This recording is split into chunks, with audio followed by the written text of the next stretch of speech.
नमस्कार। हमारी आज के इस चर्चा में स्वागत है। आज हम सीधे 1990 के दशक की एक ऐसी सच्ची घटना का विश्लेषण करने वाले हैं जो राजस्थान के एक बिल्कुल सुनसान हाईवे पर घटी थी। इसे लंबा डग के नाम से जाना जाता है। सच कहूं तो ये कोई आम कहानी नहीं है, ये एक ऐसा किस्सा है जो रोंगटे खड़े कर देता है।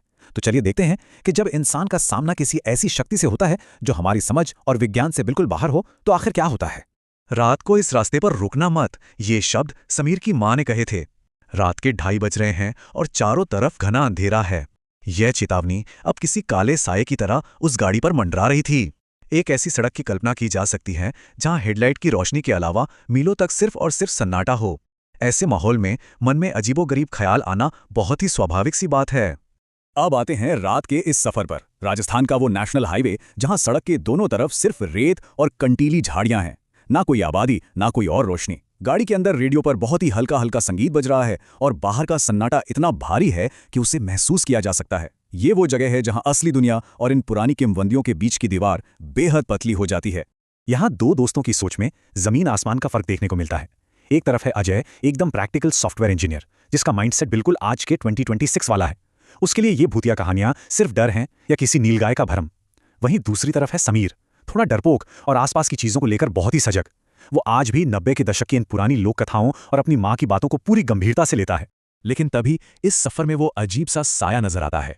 हेडलाइट की रोशनी में अचानक सड़क के किनारे एक बहुत ही अजीब सा दृश्य उभरता है। सफेद कुर्ता पाजामा पहने एक आदमी वहां खड़ा है, बिल्कुल स्थिर, और उसकी पीठ गाड़ी की तरफ है। और जैसे ही कार उसके पास से गुजरती है, वो अचानक चलना शुरू कर देता है। यहां जहन में तुरंत एक ही सवाल आता है, इतनी रात गए सुनसान जगह पर आखिर कौन पैदल चलेगा। आसपास न कोई गांव है न कोई घर। रात के 2:30 बजे किसी का इस तरह अकेले चलना बिल्कुल बेतुका लगता है। लेकिन अजय का आधुनिक दिमाग अभी भी इसे बस कोई भटका हुआ राहगीर मानकर अनसुना करने की कोशिश कर रहा है। पर अब इस घटना में रफ्तार और खौफ का एक नया मोड़ आता है। उस आदमी को पीछे छोड़ने के ठीक 2 मिनट बाद दोनों दोस्तों के होश पूरी तरह उड़ जाते हैं, क्योंकि सड़क के ठीक आगे बिल्कुल वही आदमी, वही सफेद कुर्ता फिर से खड़ा हुआ दिखाई देता है। अगर लॉजिक की बात की जाए तो यह किसी भी तरह से मुमकिन ही नहीं था। अजय, जो अब तक खुद को शांत रखने की कोशिश कर रहा था, अब पसीने पसीने हो जाता है। वो अपनी तरफ से आखिरी कोशिश करता है और इस असंभव सी स्थिति से बचने के लिए गाड़ी की स्पीड बढ़ाकर सीधा 80 किलोमीटर प्रति घंटा कर देता है। क्योंकि जब कोई खतरा समझ ना आए तो इंसान की फितरत यही होती है कि बस वहां से जल्दी भाग निकलो। गाड़ी के अंदर घबराहट बढ़ रही है और बस एक ही सवाल गूंज रहा है, क्या ये वही आदमी है। समीर हकलाते हुए यही पूछ रहा है कि क्या सच में उन्होंने उसी आदमी को अभी पीछे छोड़ा था। ये डर इसलिए और भी ज्यादा भयानक है क्योंकि अब यह साफ हो चुका है कि साधारण तर्क और फिजिक्स के नियम इस हाईवे पर अब बिल्कुल काम नहीं कर रहे हैं। इस डर से बचने की एक आखिरी और बेतहाशा कोशिश में गाड़ी की रफ्तार 100 किलोमीटर प्रति घंटे तक खींच दी जाती है। बाहर का सन्नाटा इतना गहरा है कि 100 की स्पीड पर भी सिर्फ टायरों के रगड़ने की आवाज ही सुनाई दे रही है। यह एक ऐसा मुकाम है जहां इंसान अपनी बनाई हुई मशीन पर पूरी तरह से निर्भर हो चुका है। और तभी समीर खिड़की के बाहर दाएं तरफ देखता है। वहां जो कुछ था वो दिल दहला देने वाला है। वो आदमी गाड़ी के बिल्कुल समानांतर चल रहा है। ध्यान देने वाली बात यह है कि वो दौड़ नहीं रहा, बल्कि वो बहुत लंबे लंबे कदम ले रहा है। एक एक कदम में 10 मीटर की दूरी। उसकी गर्दन गाड़ी की तरफ मुड़ी है, पर उसका चेहरा पूरी तरह धुंधला है। गाड़ी 110 किलोमीटर प्रति घंटे की रफ्तार पर है, जो गणित के हिसाब से पूरी तरह असंभव है। अजय साइड मिरर में देखता है और उसकी चीख निकल जाती है। इतनी तेज स्पीड होने के बावजूद वो साया बिना किसी मेहनत के बस उन लंबे डगों से उनके बिल्कुल साथ चल रहा है। इंसानी मशीन का गुरूर यहां पूरी तरह टूट चुका है।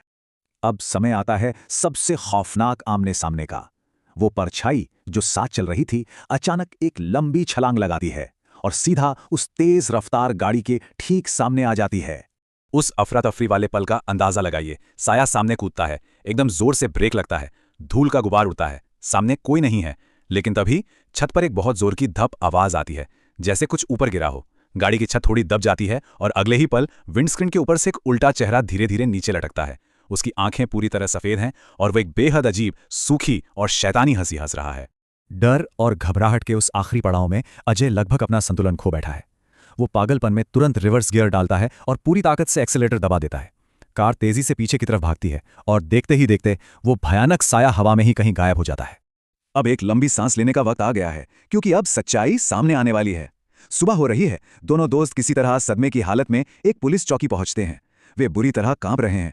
वहां एक बूढ़ा हवलदार उन्हें चाय देता है और एक बेहद शांत थके हुए लहजे में पूछता है, लंबा डग मिला था क्या। ये वो पल है जहां इस किंवदंती का असली मतलब समझ आता है। लंबा डग कोई आम प्रेत नहीं है, वो सालों से उस सड़क पर मौजूद है और उसका मकसद किसी की जान लेना नहीं है, बल्कि वो इसलिए है ताकि इंसानों को ये एहसास दिला सके कि हमारी ये तेज रफ्तार उसके एक कदम यानी एक डग के आगे कुछ भी नहीं है। उस हवलदार की अगली बात और भी ज्यादा डराने वाली थी। उसने कहा, खुशकिस्मत हो कि तुमने गाड़ी रोकी नहीं, वरना वो साथ ही घर चला जाता। ये साफ बताता है कि समीर की मां की वो चेतावनी सिर्फ कोई पुराना अंधविश्वास नहीं थी। उस हाईवे के अपने कुछ अलग ही नियम हैं। अगर अजय ने अपनी मॉडर्न सोच के चलते गाड़ी वहां रोक दी होती तो अंजाम कितना बुरा हो सकता था। और अगर अभी भी तर्क या लॉजिक के आधार पर कोई शक बचा था तो अगला दृश्य उसे पूरी तरह मिटा देता है। जब अजय अपनी कार की छत की तरफ देखता है तो वहां मिट्टी में सना हुआ एक बेहद विशाल पैर का निशान छपा था। ये उस घटना का एक ऐसा ठोस सबूत था जिसने अजय के आधुनिक और वैज्ञानिक दृष्टिकोण को हमेशा के लिए चकनाचूर कर दिया। आज के इस विश्लेषण को खत्म करते हुए ये एक ऐसा सवाल है जो हम सभी को सोचने पर मजबूर कर देता है। हमें अपनी इन मशीनों पर, अपनी तकनीक और रफ्तार पर बहुत गुरूर है, लेकिन जब सामना ऐसी पुरानी अनजानी शक्तियों से हो जाए जिन्हें हम समझा नहीं सकते, तो क्या हमारी ये आधुनिक रफ्तार सिर्फ एक भ्रम बनकर नहीं रह जाती? हमारी आज की इस चर्चा में शामिल होने के लिए धन्यवाद। अगली बार ऐसे ही किसी और गहरे रहस्य को एक साथ समझेंगे।